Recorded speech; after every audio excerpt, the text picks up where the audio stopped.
है अनन्य निष्ठा, इसको और समझाने के लिए एक बड़ा जबरदस्त अध्याय बोल रहे हैं। और इस अध्याय को भगवान ने पूरे गीता में 18 अध्यायों में सर्वश्रेष्ठ कहा है। पूरी गीता में 18 अध्यायों में यदि एक अध्याय चुनना हो तो इसको चुनना चाहिए, ऐसा भगवान ने कहा है।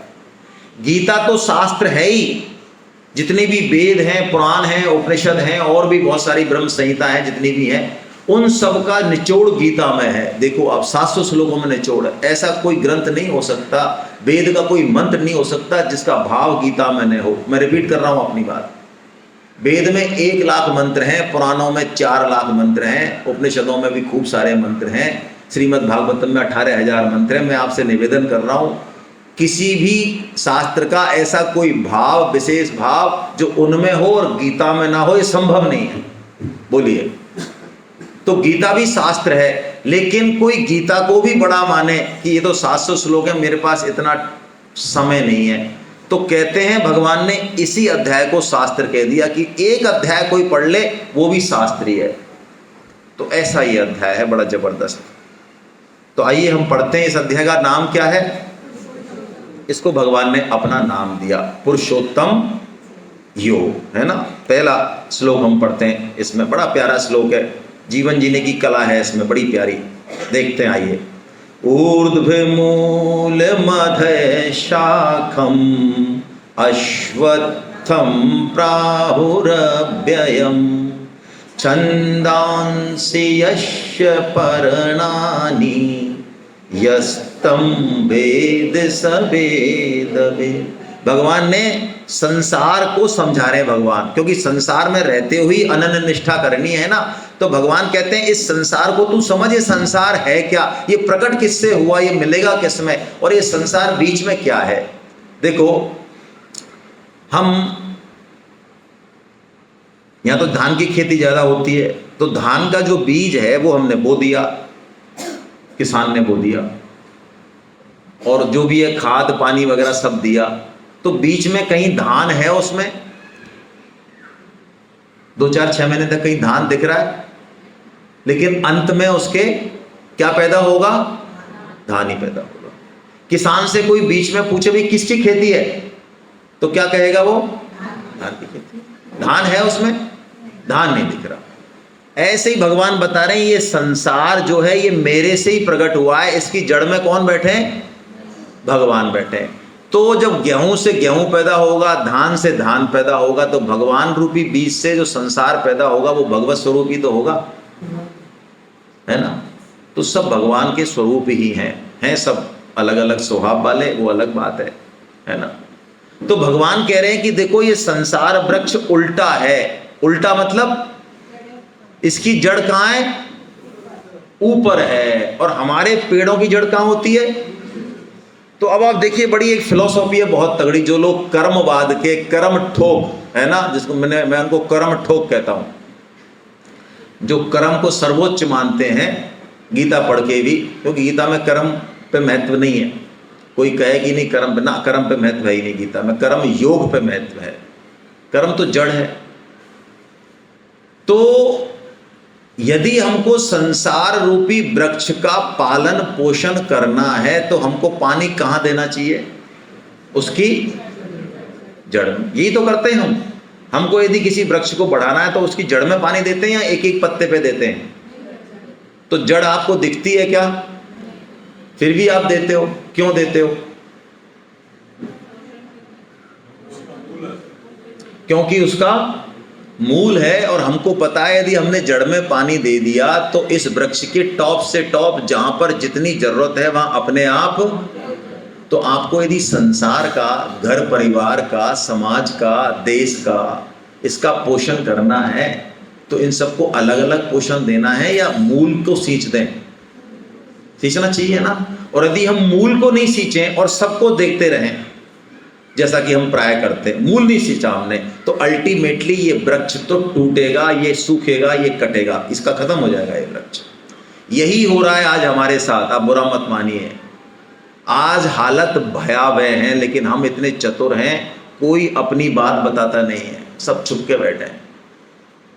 हमारा थोड़ा सा काम पड़ता है, इसलिए मैं निवेदन कर रहा हूँ। मुझे बंगाल की पोजीशन नहीं पता, लेकिन हमारे यहाँ तो भाई 60 60 70 70 80 80 लाख के पैकेज वाले बच्चे बच्चियां हैं, उनके जीवन कोई बहुत अच्छा नहीं चल रहा है।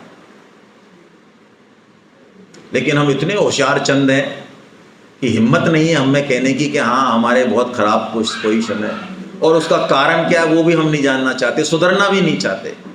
यानी सारी जिंदगी हमने लगाई, 20-25 साल लगाया, और अभी हम जिस पोजीशन में हैं और उनके बीच में जो तलाक हो रहे हैं, उनके बीच में जो अनबन हो रही है, उसके कारण आप जान लें तो आपको हंसी आएगी, हंसी।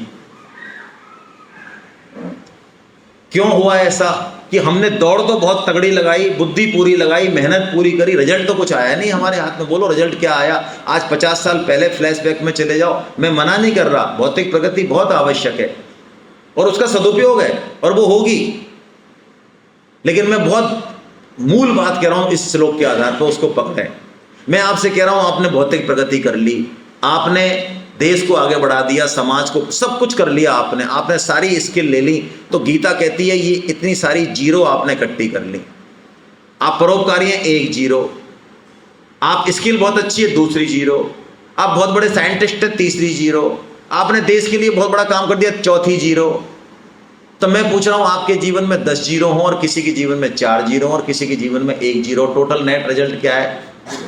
जीरो का नेट रिजल्ट क्या है? ये जो बात कह रहा है श्लोक, ये कह रहा है कि आप जीरो तो इकट्ठी कर लो, 1 कर लो, 5 कर लो, जैसा भी करना है कर लो, लेकिन 1 को पकड़ लो आप। यदि आपने 1 को पकड़ लिया तो आपकी 1 जीरो भी क्या हो जाएगी? 10 हो जाएगी।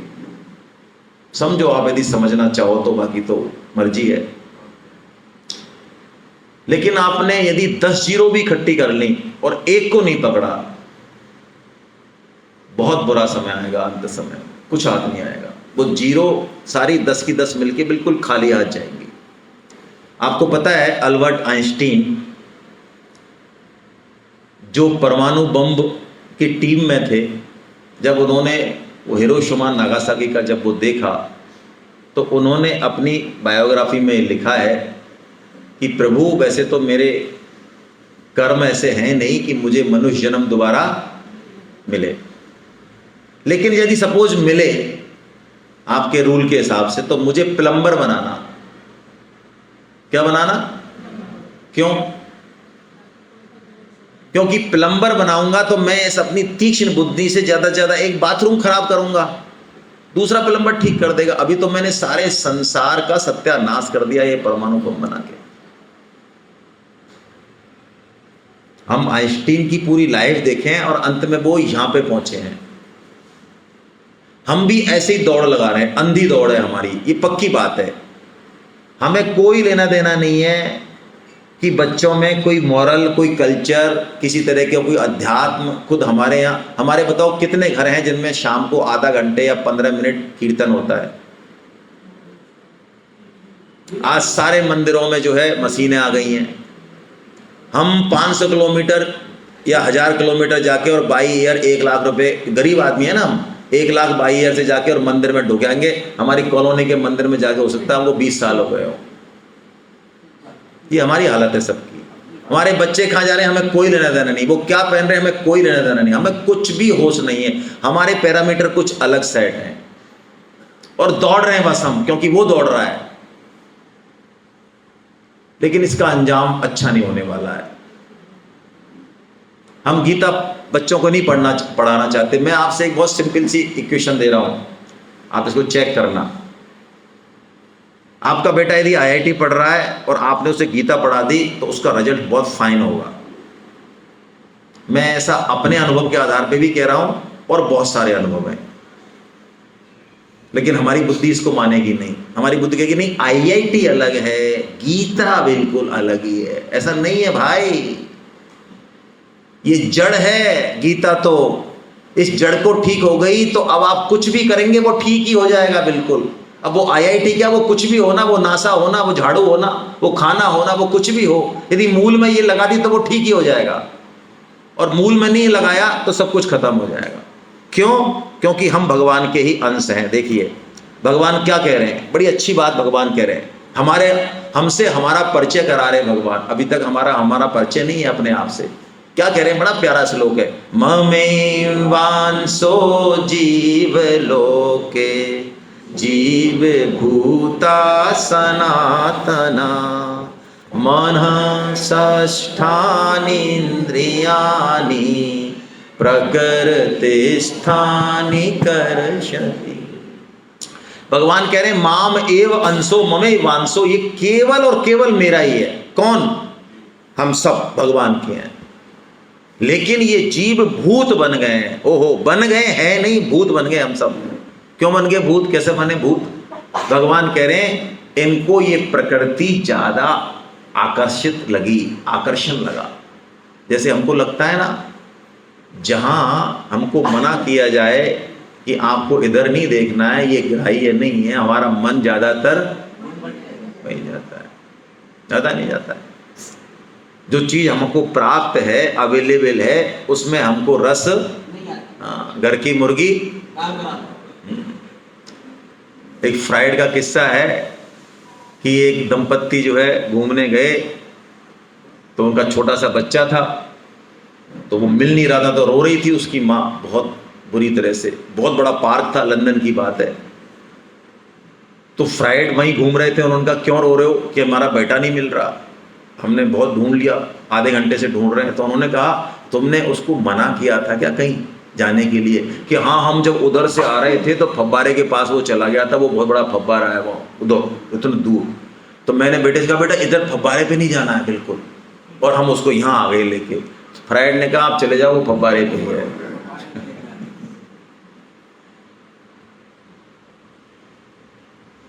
माँ ने जो है बढ़िया देसी घी की, है ना, अच्छी अन्न की, बड़े प्रेम से रोटी बनाई, सब्जी बनाई, खीर बनाई, या जो भी कुछ बनाया, उसको तो बेटा खा नहीं रहा है, बेटी खा नहीं रही है, और रात को 11-12 बजे वो कचरे का ऑर्डर कर रही है।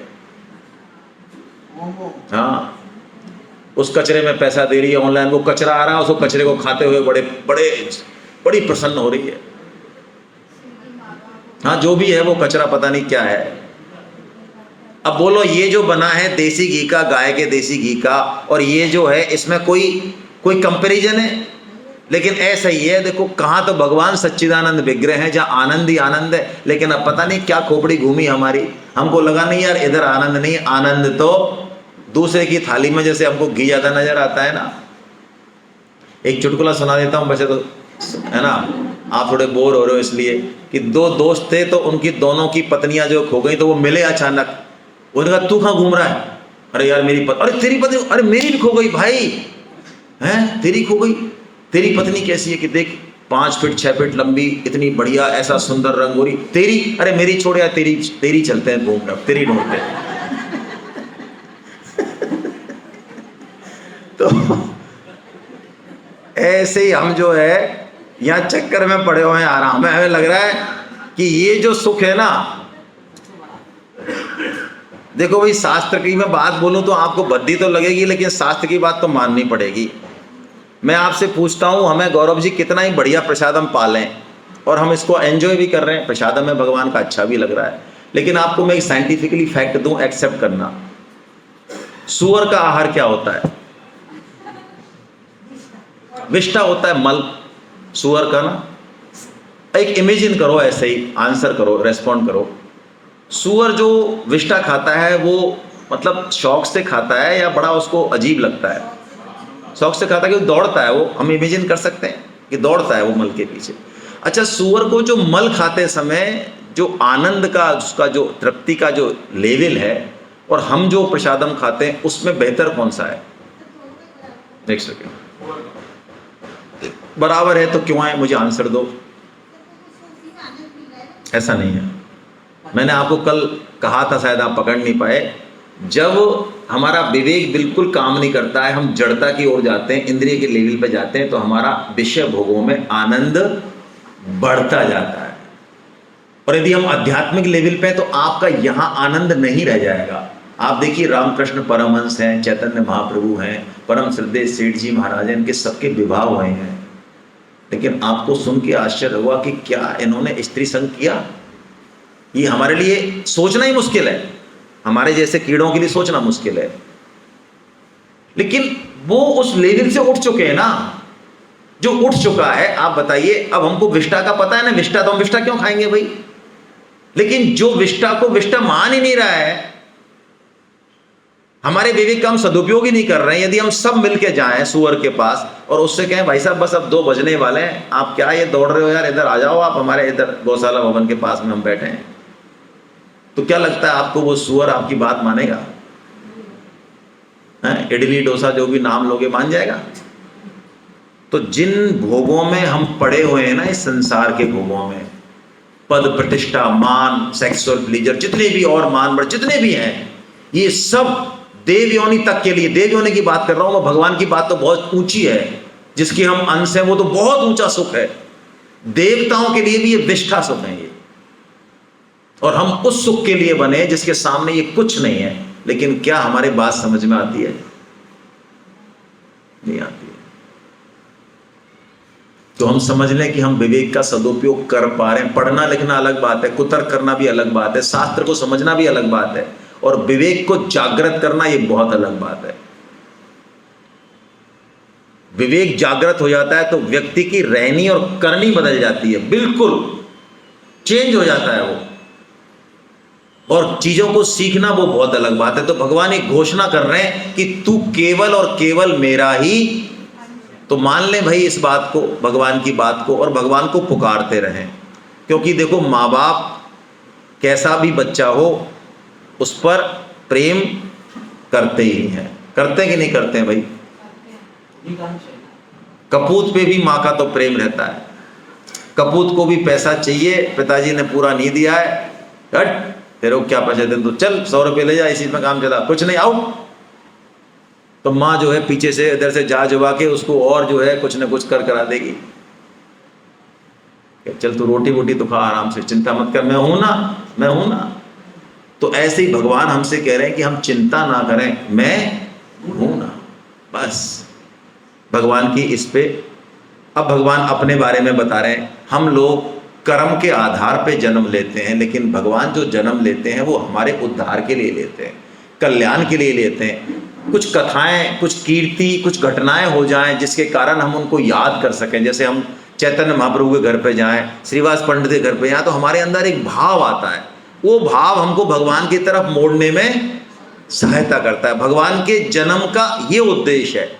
तो भगवान कहते हैं मैं पुरुषोत्तम हूं, मैं जीवों से बहुत उत्तम हूं। हाँ, जीव और मेरे में सादृश्य तो है, साधर्मता भी है, वो भी सच्चिदानंद है, मैं भी सच्चिदानंद हूं, लेकिन ये माया के वशीभूत हो जाता है, ये विषय भोगों में फंस जाता है। लेकिन मैं विषय भोगों में नहीं फंसता हूं, इसलिए मेरा नाम क्या है? पुरुषोत्तम है। मैं पुरुष तो हूं, लेकिन पुरुषों में भी मैं उत्तम हूं, पुरुषोत्तम है भगवान। हम पुरुष हैं, और गीता भगवान को क्या बताती है? देखिए, मायावादी जो है ना, वो अपने आप को भगवान घोषित कर देते हैं। गीता ऐसा, आप समझ रहे हैं ना, अहम ब्रह्मास्मि का उद्घोष नहीं है गीता में। ब्रह्म तो हम केवल उनके दास हैं तो उनके जैसे ही, लेकिन उनके क्या हैं? और दास बनने में आप बुराई मत समझना, सेवा करने में बहुत सुख है। भगवान के चरण कमलों की सेवा करना, भगवान की आज्ञा का पालन करने में बहुत सुख है, बहुत सुख है। भगवान कहते हैं जो इस बात को समझ जाता है वो हर जगह मेरा ही भजन करता है, हमेशा भगवान का ही भजन करता है वो, है ना। हर कर्म में वो भगवान की ही पूजा करता है। जैसा मैंने सुबह एग्जाम्पल दिए आपको, डॉक्टर के, अध्यापक के, ऐसे बहुत से एग्जाम्पल दिए जा सकते हैं। हम अंदर से हर कर्म को भगवान का ही कर्म बना लें, हम भगवान का काम कर रहे हैं। अब मान मिले, अपमान मिले, सफलता मिले, ना मिले, जो भी मिले, काम कर रहे हैं भगवान का ही, उसमें सुधार करेंगे। इसका मतलब ये नहीं है भगवान का काम करें तो लटका दें उसको। हमारी प्रवृत्ति क्या होती है? भगवान का काम करना है तो कैसे करते हैं? पूरे मन से करते हैं, पूरी युक्ति से करते हैं, या ऐसे ही बस घास काटते हैं? घास काटते हैं, कह देते हैं अब भगवान की मर्जी है भाई साहब। जैसे कई लोग हमसे कहते हैं कि साहब सत्संग में क्यों नहीं आएगी? अब भाई साहब भगवान चाहेंगे तो हम आएंगे तुम्हारी कसम गीता क्लास में। ये तो भगवान चाहेंगे, उनकी मर्जी के बिना पत्ता नहीं हिलता है। और व्हाट्सअप हिलता है कि नहीं हिलता है भाई साहब? व्हाट्सअप और खाने की प्लेट, हेलो, वो भगवान के बिना हिल रही है? भगवान आपसे 3-3 बार कहते हैं भाई साहब खाना खा लो प्लीज, प्लेट उठा लो। या इंस्टाग्राम पे देख लो, ऐसा कहते हैं भगवान आके या अपने आप ही चल जाते हो? मां भगवान की कृपा काम नहीं आती। देखो ये चतुराइयां हैं। भगवान कह रहे हैं सर्वभावेन सर्वबद भजति माम। कैसी बढ़िया बात। अर्जुन युद्ध कर रहा है, वहां भी भगवान की पूजा हो रही है। भीष्म जी की स्तुति देखें आप। भीष्म जब घोर युद्ध करते हैं, भगवान को छील देते हैं, भगवान के खून आ जाते हैं बाहों से, मुकुट से, ऐसे घोर अस्त्र चला रहे थे भीष्म जी। और भीष्म जी ने भगवान की जब स्तुति की है, युधि तुरग रजो विधूम्र विश्वक, क्या प्यारी स्तुति की है कि प्रभु मेरे बाणों से आपकी त्वचा छिल गई, आपका मुकुट छिन्न भिन्न हो गया है, लेकिन मेरी मन और बुद्धि आपके चरण कमलों में लगी हुई है। भगवान प्रसन्न हो जाते हैं। भगवान को एक तरीके से शरीर में घाव दे के भी, उनके खिलाफ युद्ध करके भी, और भीष्म भगवान की स्तुति कर रहे हैं, उनका ही काम कर रहे हैं, उनका सबसे बढ़िया काम कर रहे हैं, सबसे बढ़िया पूजा कर रहे हैं उनकी। ये भाव है। घर में चोर आ जाए तो कैसे पूजा करें? हाँ, चोर भी तो आएगा, कोई बदमाश भी आएगा, आजकल तो बहुत खतरा है, तो वो भी तो भगवान का ही रूप है। मुसलमान क्या भगवान का रूप नहीं है? हाँ, वो भी भगवान का ही रूप है, गीता तो कह रही है। तो कैसे करें पूजा? हाँ, जब चोर रूपी भगवान आए तो डंडा रूपी भगवान से और बढ़िया पिटाई करके उसी पूजा कर दें, ठीक है ना? हाँ, ऐसे नहीं भाई साहब हमने गीता पढ़ रखी है, आप तो ऐसा करो, हमको मार जाओ भले ही, हम तुम्हारे कसम हम हाथ नहीं लगाएंगे। सर्वविद भजति माम सर्वभावेन भारत। बहुत प्यारा सूत्र है ये, सर्वभावेन भारत, हर भाव में। अरे हम गृहस्थी में जो भी काम कर रहे हैं 24 घंटे में, भगवान ने कितनी बड़ी बात बोल दी, अविरुद्धो भूतेषु कामो अस्मि भरतर्षभा। हमारा जो पति पत्नी का जो संयोग होता है, भगवान कहते हैं वो भी मेरा ही स्वरूप है। काम, उसको भगवान ने अपना स्वरूप बताया गीता में। हमारी दृष्टि देखो आप गीता की, समझें आप उस दृष्टि को। धर्म से यदि अविरुद्ध है तो वो काम भी, वो सेक्स भी, भगवान कह रहे हैं मेरा ही स्वरूप है, मेरे अलावा और किसका स्वरूप होगा? तो हर भाव में, हर चीज में भगवान की ही स्तुति, ऐसा जो है